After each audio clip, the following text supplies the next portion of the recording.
ಮಕ್ಕಳ ಶಿಕ್ಷಣದ ಜೊತೆ ರಾಜ್ಯ ಸರ್ಕಾರ ಆಟವಾಡ್ತಿದ್ಯಾ? ಈ ಪ್ರಶ್ನೆ ಬರ್ತಾ ಇರೋದು ಬಿಬಿಎಂಪಿಯ ಶಿಕ್ಷಕರ ನೇಮಕಾತಿಯನ್ನ ಖಾಸಗಿ ಸೆಕ್ಯೂರಿಟಿ ಏಜೆನ್ಸಿಗಳಿಗೆ ಮಾರಾಟ ಮಾಡ್ತಿದ್ಯಾ ಸರ್ಕಾರ? ಶಿಕ್ಷಕರ ನೇಮಕವನ್ನ ಭದ್ರತಾ ಸಂಸ್ಥೆಗಳಿಗೆ ಟೆಂಡರ್ ಕೊಟ್ಟಿದೆ ಹೊರಗುತ್ತಿಗೆ. ಬಿಬಿಎಂಪಿ ಸರ್ಕಾರಿ ಶಾಲಾ ಶಿಕ್ಷಕರ ನೇಮಕಾತಿಯನ್ನ ಸೆಕ್ಯೂರಿಟಿ ಸಂಸ್ಥೆಗಳಿಗೆ ಬಿಬಿಎಂಪಿ ಹೊರಗುತ್ತಿಗೆಯನ್ನು ಕೊಟ್ಟಿದೆ. ಸೆಕ್ಯೂರಿಟಿ ಕಂಪನಿಗೆ ಶಿಕ್ಷಕರ ನೇಮಕಾತಿಗೆ ಟೆಂಡರ್ ಅನ್ನು ಕೊಡಲಾಗಿದೆ. ಬಹುಶಃ ರಾಜ್ಯದಲ್ಲಿ ಶಿಕ್ಷಕರ ನೇಮಕಾತಿಗೆ ಇದೇ ಮೊದಲ ಬಾರಿಗೆ ಒಂದು ಸೆಕ್ಯೂರಿಟಿ ಸಂಸ್ಥೆಗೆ ಔಟ್ಸೋರ್ಸ್ ಅನ್ನು ಮಾಡಲಾಗಿದೆ. ಬೃಹತ್ ಬೆಂಗಳೂರು ಮಹಾನಗರ ಪಾಲಿಕೆ ವ್ಯಾಪ್ತಿಯ ಶಾಲಾ ಕಾಲೇಜುಗಳಿಗೆ 700 ಶಿಕ್ಷಕರ ನೇಮಕಾತಿಗೆ ನೋಟಿಫಿಕೇಶನ್ ಅನ್ನು ಮಾಡಲಾಗಿದೆ. 3 ಸೆಕ್ಯೂರಿಟಿ ಕಂಪನಿಗಳಿಗೆ ನೇಮಕಾತಿ ಮಾಡುವಂತಹ ಜವಾಬ್ದಾರಿಯನ್ನು ಕೊಡಲಾಗಿದೆ. ಸೆಕ್ಯೂರಿಟಿ ಕಂಪನಿಗಳು ಶಿಕ್ಷಕರನ್ನ ನೇಮಕಾತಿ ಮಾಡಿದ್ರೆ ಶಿಕ್ಷಣದ ಗುಣಮಟ್ಟ ಏನಾಗಬಹುದು ಅನ್ನುವ ಚರ್ಚೆ ನಡೀತಾ ಇದೆ. ಸರ್ಕಾರದ ನಡೆಗೆ ಶಿಕ್ಷಕರಿಂದ ಭಾರಿ ವಿರೋಧ ಇದೆ. ಈ ಹಿಂದೆ ಇದೇ ರೀತಿಯ ಶಿಕ್ಷಕರ ನೇಮಕಾತಿ ಪ್ರಕ್ರಿಯೆ ಇತ್ತು. ಅದನ್ನು ಡಿಸಿಎಂ ಡಿ.ಕೆ. ಶಿವಕುಮಾರ್ ರದ್ದು ಮಾಡಿದ್ರು. ಡಿಸಿಎಂ ಡಿ.ಕೆ. ಶಿವಕುಮಾರ್ ಅವರ ವಿರೋಧದ ಮಧ್ಯೆಯೂ ಬಿಬಿಎಂಪಿ ಮತ್ತೆ ಭದ್ರತಾ ಏಜೆನ್ಸಿಗಳಿಗೆ ಶಿಕ್ಷಕರ ನೇಮಕಾತಿಗೆ ಅವಕಾಶವನ್ನು ಕೊಟ್ಟು ಆದೇಶ ಮಾಡಿದೆ. ಆದೇಶದ ಪ್ರತಿಯನ್ನು ನೀವೀಗ ನಮ್ಮ ಸ್ಕ್ರೀನ್ನಲ್ಲಿ ನೋಡ್ತಾ ಇದ್ದೀರಾ. ಈಗಾಗಲೇ ಭದ್ರತಾ ಏಜೆನ್ಸಿಗಳು ಶಿಕ್ಷಕರ ನೇಮಕಾತಿ ಪ್ರಕ್ರಿಯೆಯನ್ನು ಶುರು ಮಾಡಿಬಿಟ್ಟಿದ್ದಾವೆ. ರಾಜ್ಯ ಸರ್ಕಾರಕ್ಕೆ ಶಿಕ್ಷಣದ ಗುಣಮಟ್ಟವನ್ನು ಹೆಚ್ಚಿಸುವ ಉದ್ದೇಶ ಇದ್ದರೆ ಈ ರೀತಿಯಾದಂತಹ ಒಂದು ನಿರ್ಧಾರ ಆಗ್ತಿರಲಿಲ್ಲ. ಈ ಬಾರಿಯ SSLC ಮತ್ತು PUC ಫಲಿತಾಂಶವನ್ನು ನೋಡಿದರೆ ಶಿಕ್ಷಣದ ಮಟ್ಟ ಯಾವ ರೀತಿ ಆಗ್ತಾ ಇದೆ ಅನ್ನೋದು ಸ್ಪಷ್ಟವಾಗಿ ಗೊತ್ತಾಗುತ್ತೆ. ಇಂತಹ ಸಂದರ್ಭದಲ್ಲೂ ಕೂಡ SSLCಯಲ್ಲಿ ರಿಸಲ್ಟ್ ಕಡಿಮೆ ಬಂದಿದೆ ಅಂತ ಸರ್ಕಾರ ಕ್ರಮಾಂಕವನ್ನು ಕೊಟ್ಟಿತ್ತು, 20 ಮಾರ್ಕ್ಸ್. ಈಗ ಸೆಕ್ಯೂರಿಟಿ ಏಜೆನ್ಸಿಗಳ ಕೆಲಸ ಏನು? ಸೆಕ್ಯೂರಿಟಿ ಏಜೆನ್ಸಿಗಳು ಯಾವುದಾದ್ರೂ ಕಂಪನಿಗೆ, ಯಾವುದಾದ್ರೂ ಕಾರ್ಯಕ್ರಮಗಳಿಗೆ ಸೆಕ್ಯೂರಿಟಿಯನ್ನು ಒದಗಿಸುವಂತಹ ಕೆಲಸ ಮಾಡ್ತವೆ. ಒಂದಷ್ಟು ಡಿಟೆಕ್ಟಿವ್ ಏಜೆನ್ಸಿಗಳು ಕೂಡ ಇದ್ದಾವೆ. ಅದು ಕೂಡ ಖಾಸಗಿಯಾಗಿ ಯಾವುದಾದ್ರೂ ಕೇಸ್ಗಳಿದ್ರೆ ಖಾಸಗಿ ತನಿಖೆಯನ್ನು ಮಾಡ್ತವೆ. ಆ ರೀತಿಯ ಏಜೆನ್ಸಿಗಳು ಶಿಕ್ಷಕರ ನೇಮಕಾತಿಯಲ್ಲಿ ಎಕ್ಸ್ಪರ್ಟೈಸ್ ಆಗಿದಾವ. ಬಿಬಿಎಂಪಿ ಯಾಕೆ ಸೆಕ್ಯೂರಿಟಿ ಏಜೆನ್ಸಿಗಳನ್ನ ಶಿಕ್ಷಕರ ನೇಮಕಕ್ಕೆ ಬಳಸಿಕೊಳ್ತಾ ಇದೆ? ಬೆಂಗಳೂರಿನಲ್ಲಿ ಎಜುಕೇಶನ್ ವಿಷಯದಲ್ಲಿ ಎಕ್ಸ್ಪರ್ಟೈಸ್ ಆಗಿರುವ ಸಂಸ್ಥೆಗಳು ಸಿಕ್ಲಿಲ್ವಾ ಬಿಬಿಎಂಪಿಗೆ ಅಂತ ಸುರೇಶ್ ಕುಮಾರ್ ಮಾತನಾಡಿದ್ದಾರೆ. ಈ ವಿಷಯಕ್ಕೆ ಸಂಬಂಧಪಟ್ಟಂತೆ ಸುರೇಶ್ ಕುಮಾರ್ ಏನು ಹೇಳ್ತಾರೆ ಕೇಳಿ. ಈಗ ಒಂದು ಚರ್ಚೆ ಇದೆ, ಬಿಬಿಎಂಪಿ ಶಾಲೆಗಳನ್ನೆಲ್ಲ ಶಿಕ್ಷಣ ಇಲಾಖೆ ಕೊಡಬೇಕು, ಹಸ್ತಾಂತರ ಮಾಡಬೇಕು, ಗುಣಮಟ್ಟದ ಶಿಕ್ಷಣ ಕೊಡಬೇಕು ಅಂತ. ಅದಿನ್ನೂ ಕೂಡ ಒಂದು ಚರ್ಚಾ ಹಂತದಲ್ಲಿರುವಾಗ ಇವತ್ತು ಮತ್ತೆ 3 ಡಿಟೆಕ್ಟಿವ್ ಏಜೆನ್ಸಿಗೆ, ದಕ್ಷಿಣ ವಲಯ ಮತ್ತು RR ನಗರ ವಲಯಕ್ಕೆ Appu detective and security service, ಪೂರ್ವ ವಲಯಕ್ಕೆ detect well and security services, ಪಶ್ಚಿಮ ವಲಯಕ್ಕೆ sharp watch investigating security services, ಈ ರೀತಿ ಕಂಪನಿಗಳು ಕೊಡ್ತಾರೆ. ಇದು ನೋಡಿದ್ರೆ ಯಾರಿಗಾದ್ರೂ ಅನಿಸುತ್ತೆ ಬಿಬಿಎಂಪಿಗೆ ಶಿಕ್ಷಣದ ಬಗ್ಗೆ ಎಷ್ಟು ಕೋಪ ಇದೆ ಅಂತ, ಮಕ್ಕಳ ಬಗ್ಗೆ ಎಷ್ಟು ಕೋಪ ಇದೆ ಅಂತ, ಮಕ್ಕಳ ಭವಿಷ್ಯದ ಜೊತೆ ಯಾವ ರೀತಿ ಚೆಲ್ಲಾಟ ಆಡ್ತಾ ಇದ್ದಾರೆ ಅಂತ.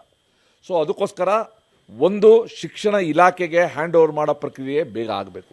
ಇಲ್ಲೇ ಇದ್ದರೆ ಒಳ್ಳೆ ಶಿಕ್ಷಕರನ್ನ ಒಂದು ಬಗ್ಗೆ ಶಿಕ್ಷಣದ ಬಗ್ಗೆ, ಶಿಕ್ಷಣ ಕ್ಷೇತ್ರದ ಬಗ್ಗೆ ಅರಿವಿರುವ ಕಂಪನಿಗಳು ಏನಾದ್ರು ಕೂಡ ಔಟ್ಸೋರ್ಸ್ ಮಾಡಿದ್ರೆ ಅರ್ಥ ಇದೆ. ಆ ಒಳ್ಳೆ ಶಿಕ್ಷಕರನ್ನ ನೇಮಕಾತಿ ಮಾಡಲಿಕ್ಕೆ ಏನು ಕ್ರಮ ತಗೋ, ಅಥವಾ ನೇರವಾಗಿ ಶಿಕ್ಷಕರನ್ನಾದ್ರು ನಮ್ಮ ಮೆಟ್ರೋ ರಿಪೋರ್ಟರ್ ವಿದ್ಯಾ ಸಂಪರ್ಕದಲ್ಲಿದ್ದಾರೆ. ವಿದ್ಯಾ, ಈ ರೀತಿಯಾಗಿ ಶಾಲೆಗಳಿಗೆ ಶಿಕ್ಷಕರ ನೇಮಕಾತಿಯನ್ನು ಮೊದಲು ಶಿಕ್ಷಣ ಇಲಾಖೆಯೇ ಮಾಡ್ತಿತ್ತು, ಬಿಬಿಎಂಪಿ ಥ್ರೂ ಮಾಡ್ತಾ ಇತ್ತು, DDPIಗಳ ಸಹಾಯದೊಂದಿಗೆ ನೇಮಕಾತಿ ಪ್ರಕ್ರಿಯೆ ಆಗ್ತಿತ್ತು. ಇದೇ ಮೊದಲ ಬಾರಿಗೆ ಈ ರೀತಿ ಆಗ್ತಾ ಇದೆಯಾ? ಸರ್ಕಾರಕ್ಕೆ ಅಥವಾ ಬಿಬಿಎಂಪಿಗೆ ಶಾಲೆಗಳಿಗೆ ಶಿಕ್ಷಕರನ್ನು ನೇಮಕ ಮಾಡುವ ಉದ್ದೇಶ ಇದೆಯಾ, ಅಥವಾ ಸೆಕ್ಯೂರಿಟಿ ಗಾರ್ಡ್ಗಳನ್ನು ನೇಮಕ ಮಾಡೋ ಉದ್ದೇಶ ಇದೆಯಾ ವಿದ್ಯಾ? ಶಶಿಶೇಖರ್, ನಿಜಕ್ಕೂ ಕೂಡ ನೀವು ಹೇಳ್ತಾ ಇರುವಂತದ್ದು ಸತ್ಯ ಅಂತಾನೆ ಅನ್ಸುತ್ತೆ. ಶಿಕ್ಷಕರನ್ನ ನೇಮಕ ಮಾಡ್ಬೇಕಾದ್ರೆ ಅದರದ್ದೇ ಆದಂತಹ ಕೆಲವೊಂದು ರೂಲ್ಸ್ ರೆಗ್ಯುಲೇಷನ್ಸ್ ಇರುತ್ತೆ.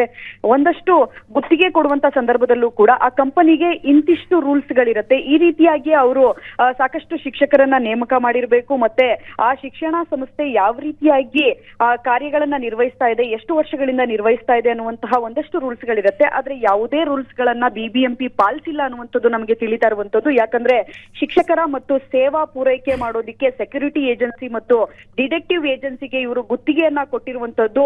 BBMPಗೆ ಮಕ್ಕಳ ಮೇಲೆ ಎಷ್ಟು ಕಾಳಜಿ ಇದೆ ಅನ್ನುವಂಥದ್ದು ತಿಳಿದು ಬರ್ತಾ ಇದೆ. 3 ಏಜೆನ್ಸಿಗಳಿಗೆ ಇವರು ಗುತ್ತಿಗೆಯನ್ನ ನೀಡಿದ್ದಾರೆ. ದಕ್ಷಿಣ ವಲಯದಲ್ಲಿ RR ನಗರ ಮತ್ತೆ ಅಪ್ಪು ಡಿಟೆಕ್ಟಿವ್ ಅಂಡ್ ಸೆಕ್ಯೂರಿಟಿ ಸರ್ವಿಸ್ಗೆ ಈ ದಕ್ಷಿಣ ವಲಯ ಮತ್ತು RR ನಗರದ ವಲಯಕ್ಕೆ ಈ ಏಜೆನ್ಸಿ ಶಿಕ್ಷಕರನ್ನ ನೇಮಕ ಮಾಡಬೇಕು ಅಂತ ಹೇಳಿ ಅವರು ಗುತ್ತಿಗೆಯನ್ನ ನೀಡಿರುವಂತದ್ದು. ಇನ್ನು ಪೂರ್ವ ವಲಯವನ್ನ ನಾವು ನೋಡ್ತಾ ಇದ್ರೆ ಡಿಟೆಕ್ಷವೆಲ್ and security service private limited ಅನ್ನುವಂತಹ ಕಂಪನಿಗೆ ಕೊಟ್ಟಿದ್ದಾರೆ. ಇನ್ನು ಪಶ್ಚಿಮ ವಲಯವನ್ನ ನೋಡಿದ್ರೆ sharp watch in vesting security service private ಲಿಮಿಟೆಡ್ಗೆ ಕೊಟ್ಟಿರುವಂತದ್ದು. ಒಂದು ಕಡೆ ಇವರಿಗೆ ಮಕ್ಕಳ ಮೇಲೆ ಕಾಳಜಿ ಇದೆಯಾ? ಯಾಕಂದ್ರೆ ಡಿಟೆಕ್ಟಿವ್ ಏಜೆನ್ಸಿಗಳನ್ನ ನಾವು ನೋಡೋದಾದ್ರೆ ಯಾವುದಾದ್ರೂ ಒಂದು ತನಿಖೆಯನ್ನ ಮಾಡಬೇಕು ಅಂತ ಹೇಳಿದ್ರೆ ಪ್ರೈವೇಟ್ ಆಗಿ ಅಂದ್ರೆ ಖಾಸಗಿಯಾಗಿ ಅವ್ರೇನಾದ್ರೂ ಡಿಟೆಕ್ಟಿವ್ ಏಜೆನ್ಸಿಗಳನ್ನ ನೇಮಕವನ್ನ ಮಾಡ್ಕೊಳ್ತಾರೆ ತನಿಖೆಯನ್ನ ಮಾಡ್ಬೇಕಾದ್ರೆ. ಅದರ ಜೊತೆಗೆ ಸೆಕ್ಯೂರಿಟಿಯನ್ನ ಭದ್ರತೆಯ ದೃಷ್ಟಿಯಿಂದ ಸೆಕ್ಯೂರಿಟಿಗಳನ್ನ ನೀಡೋದಿಕ್ಕೆ ಈ ಏಜೆನ್ಸಿ ಇರುತ್ತೆ. ಆದ್ರೆ ಮಕ್ಕಳಿಗೆ ಶಿಕ್ಷಣವನ್ನ ನೀಡೋದಿಕ್ಕೆ ಈ ಏಜೆನ್ಸಿಗಳಿಂದ ಎಷ್ಟರ ಗುಣಮಟ್ಟದ ಶಿಕ್ಷಕರನ್ನ ನೇಮಕ ಮಾಡ್ತಾರೆ ಅನ್ನುವಂತಹ ಪ್ರಶ್ನೆ ಇರುವಂತದ್ದು. ಸೆಕ್ಯೂರಿಟಿ ಏಜೆನ್ಸಿ ಶಿಕ್ಷಕರ ಸೇವಾ ಪೂರೈಕೆಯಲ್ಲಿ ಎಷ್ಟು ಸಂಬಂಧ ಇದೆ, ಅದಕ್ಕೂ ಮತ್ತು ಈ ಕಂಪನಿಗಳಿಗೂ ಎಷ್ಟು ಸಂಬಂಧ ಇದೆ ಅನ್ನುವಂತಹ ಪ್ರಶ್ನೆ ಕೂಡ ಸಾಕಷ್ಟು ಜನ ಸಾರ್ವಜನಿಕರ ಮಟ್ಟದಲ್ಲಿ ಮೂಡ್ತಾ ಇದೆ. ಸಾಕಷ್ಟು ಜನ ಸಾರ್ವಜನಿಕರು ಈಗ ಆಲ್ರೆಡಿ ಸರ್ಕಾರಿ ಶಾಲೆಗಳಿಗೆ ಕಳಿಸೋದೇ ಇಲ್ಲ. ಅದರಲ್ಲೂ ಬಡವರು ಮತ್ತು ಕಡು ಬಡವರು ಹೆಚ್ಚಾಗಿ ಸರ್ಕಾರಿ ಶಾಲೆಗಳಿಗೆ ಕಳಿಸ್ತಾರೆ. ಅಂತಹ ಮಕ್ಕಳಿಗೆ ಎಷ್ಟು ಶಿಕ್ಷಣ ಸಿಗುತ್ತೆ ಅನ್ನುವಂಥದ್ದು.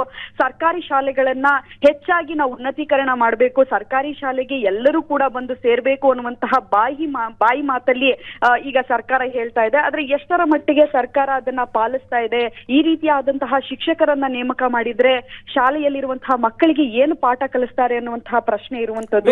ಈ ಹಿನ್ನೆಲೆಯಲ್ಲಿ ಬೇರೆ ಬೇರೆ ಇಲಾಖೆಗಳಲ್ಲಿ ಈ ರೀತಿಯಾಗಿ ನೇಮಕಾತಿ ಮಾಡುವಂತಹ ಕೆಟ್ಟ ಪ್ರಕ್ರಿಯೆ ಈ ಹಿಂದೆನೇ ಆರಂಭ ಆಗಿತ್ತು. ಆದರೆ ಶಿಕ್ಷಣ ಇಲಾಖೆಯಲ್ಲಿ ಶಿಕ್ಷಕರ ನೇಮಕಕ್ಕೆ ಈ ರೀತಿಯಾದಂತಹ ಉದಾಹರಣೆ ಇರಲಿಲ್ಲ. ಶಿಕ್ಷಣ ಇಲಾಖೆ ನೇರವಾಗಿ ಮಾಡ್ತಾ ಇತ್ತು. BBMP ಶಾಲೆಗಳಲ್ಲಿ BBMPಯ ನೇರ ಅಂಡರಿಗೆ ಬರುತ್ತೆ. BBMP ಕಮಿಷನರ್ ಈ ಪ್ರಕ್ರಿಯೆಯನ್ನು ಮಾಡ್ತಾ ಇದ್ರು ಶಿಕ್ಷಣ ಇಲಾಖೆಯ ಸಹಯೋಗದಲ್ಲಿ. ಬೇರೆ ಇಲಾಖೆಗಳಲ್ಲಿ ನೇಮಕ ಆದಂತೆ ಇಲ್ಲಿ ನೇಮಕಾತಿ ಮಾಡೋದಕ್ಕೆ ಸಾಧ್ಯ ಇಲ್ಲ. ಶಿಕ್ಷಕರ ಗುಣಮಟ್ಟದ ಆಧಾರದ ಮೇಲೆ ನೇಮಕ ಮಾಡಬೇಕಾಗತ್ತೆ. ಯಾಕೆ ಈ ರೀತಿ ಪ್ರಕ್ರಿಯೆಗೆ BBMP ಬಂತು ಅಂತ ಈ ಭದ್ರತಾ ಏಜೆನ್ಸಿಗಳ ಹಿನ್ನೆಲೆಯೇ ಅಥವಾ ಇವರ ಮಾಲೀಕತ್ವ ಯಾರದ್ದು ಅಂತ ನೋಡಿದ್ರೆ ಇದರಲ್ಲೇನಾದರೂ ಅಕ್ರಮ ಇದೆಯಾ ಅನ್ನೋದು ಕೂಡ ಗೊತ್ತಾಗಬಹುದು ವಿದ್ಯಾ. ಖಂಡಿತವಾಗ್ಲೂ ಶಶಿ, ಯಾಕಂದ್ರೆ ಕ್ರಿಸ್ಟಲ್ ಸಂಸ್ಥೆಗೆ ಈ ಹಿಂದೆ ಅವರು ಗುತ್ತಿಗೆಯನ್ನ ನೀಡಿರ್ತಾರೆ. ಆ ಸಂದರ್ಭದಲ್ಲಿ ಡಿಟೆಕ್ಟಿವ್ ಮತ್ತು ಸೆಕ್ಯೂರಿಟಿ ಕಂಪನಿಗೆ ಅವರು ಗುತ್ತಿಗೆಯನ್ನ ನೀಡೋದಿಕ್ಕೆ ಹೋಗಿರ್ತಾರೆ. ಆ ಸಂದರ್ಭದಲ್ಲಿ ಸಾಕಷ್ಟು ವಿರೋಧ ವ್ಯಕ್ತ ಆಗುತ್ತೆ. ಇದೇ ಮಾಜಿ ಸಚಿವರಾಗಿರುವಂತಹ ಸುರೇಶ್ ಕುಮಾರ್ ಅವರು ವಿರೋಧವನ್ನ ವ್ಯಕ್ತಪಡಿಸಿರ್ತಾರೆ. DCM ಆಗಿರುವಂತಹ DK ಶಿವಕುಮಾರ್ ಅವರಿಗೂ ಕೂಡ ಭೇಟಿಯನ್ನ ಮಾಡಿ ಮನವಿಯನ್ನ ಮಾಡಿರ್ತಾರೆ. BBMP ಆಯುಕ್ತರಾಗಿರುವಂತಹ ತುಷಾರ್ ಗಿರೋತ್ ಅವರನ್ನು ಕೂಡ ಭೇಟಿ ಮಾಡಿ ಅವರು ಮನವಿಯನ್ನ ಮಾಡಿರ್ತಾರೆ. ಯಾವುದೇ ಕಾರಣಕ್ಕೂ ಕೂಡ ಶಿಕ್ಷಕರನ್ನ ನೇಮಕ ಮಾಡುವಂತಹ ಜವಾಬ್ದಾರಿಯನ್ನ ಡಿಟೆಕ್ಟಿವ್ ಮತ್ತೆ ಸೆಕ್ಯೂರಿಟಿ ಏಜೆನ್ಸಿಗಳಿಗೆ ಕೊಡಬಾರದು. ಅವರಿಗೆ ಏನಾದ್ರೂ ಕೊಟ್ರೆ ಎಷ್ಟರ ಮಟ್ಟಿಗೆ ಅವರು ಗುಣಮಟ್ಟದ ಶಿಕ್ಷಕರನ್ನ ನೇಮಕ ಮಾಡ್ತಾರೆ ಅನ್ನುವಂತಹ ಪ್ರಶ್ನೆಯನ್ನ ಹಾಕಿರ್ತಾರೆ. ಆದ್ರೆ ಆ ಸಂದರ್ಭದಲ್ಲಿ DK ಶಿವಕುಮಾರ್ ಅವರು ವಿರೋಧವನ್ನ ವ್ಯಕ್ತಪಡಿಸಿರ್ತಾರೆ. ಯಾಕಂದ್ರೆ ಮಕ್ಕಳಿಗೆ ಶಿಕ್ಷಣವನ್ನ ಹೇಳುವಂತದಕ್ಕೆ ಅದರದ್ದೇ ಆದಂತಹ ಪ್ರಬುದ್ಧತೆಯನ್ನ ಶಿಕ್ಷಕರು ಹೊಂದಿರಬೇಕಾಗತ್ತೆ, ಅದರದ್ದೇ ಆದಂತಹ ಶಿಕ್ಷಣವನ್ನ ಅವರು ಹೊಂದಿರಬೇಕಾಗತ್ತೆ. ಇಂತಹ ಡಿಟೆಕ್ಟಿವ್ ಏಜೆನ್ಸಿ ಮತ್ತು ಸೆಕ್ಯೂರಿಟಿ ಕಂಪನಿಗಳಿಂದ ನೇಮಕ ಆದಂತಹ ಶಿಕ್ಷಕರು ಎಷ್ಟರ ಮಟ್ಟಿಗೆ ಮಕ್ಕಳಿಗೆ ಪಾಠವನ್ನ ಮಾಡ್ತಾರೆ, ನನ್ಗೆ ಇದ್ರ ಬಗ್ಗೆ ಗೊತ್ತಿರ್ಲಿಲ್ಲ, ನಾನು ಕ್ರಮವನ್ನ ತೆಗೆದುಕೊಳ್ತೀವಿ ಅನ್ನುವಂತಹ ಮಾತನ್ನ DCM ಹೇಳಿರ್ತಾರೆ. ಆದ್ರೆ DCM ಹೇಳಿದ ನಂತರವೂ ಕೂಡ ಮತ್ತೆ BBMP ಈ 3 ಏಜೆನ್ಸಿಗಳಿಗೆ ಅಂದ್ರೆ ಡಿಟೆಕ್ಟಿವ್ ಮತ್ತೆ ಸೆಕ್ಯೂರಿಟಿ ಏಜೆನ್ಸಿಗಳಿಗೆ ಮತ್ತೆ ಗುತ್ತಿಗೆಯನ್ನ ಕೊಟ್ಟಿರುವಂತದ್ದು ಎಲ್ಲೋ ಒಂದು ಕಡೆ ಅನುಮಾನ ಮೂಡ್ತಾ ಇದೆ. ಯಾಕಂದ್ರೆ ಸಚಿವರಾಗಿರುವಂತವರು ಮತ್ತೆ DCM ಆಗಿರುವಂತವರ ವಿರೋಧದ ಮಧ್ಯೆಯೂ ಅವರು ಸೆಕ್ಯೂರಿಟಿ ಏಜೆನ್ಸಿಗೆ ಅವರು ಗುತ್ತಿಗೆಯನ್ನ ಕೊಡ್ತಾರೆ ಅಂತ ಹೇಳಿದ್ರೆ ಯಾರ ಮಾಲೀಕತ್ವದಲ್ಲಿದೆ ಆ ಸೆಕ್ಯೂರಿಟಿ ಏಜೆನ್ಸಿಗಳು ಅನ್ನುವಂತಹ ಪ್ರಶ್ನೆ ಕೂಡ ಮೂಡುವಂತದ್ದು. ಸದ್ಯಕ್ಕೆ ಇಲ್ಲಿಯವರೆಗೆ ಮಾಹಿತಿ ಪ್ರಕಾರ ಈ 3 ಏಜೆನ್ಸಿಗಳು ಕೂಡ ಯಾರ ಮಾಲೀಕತ್ವದಲ್ಲಿ ಇದಾವೆ ಅನ್ನುವಂಥದ್ದು ತಿಳಿದು ಬಂದಿಲ್ಲ. Thank you Vidya.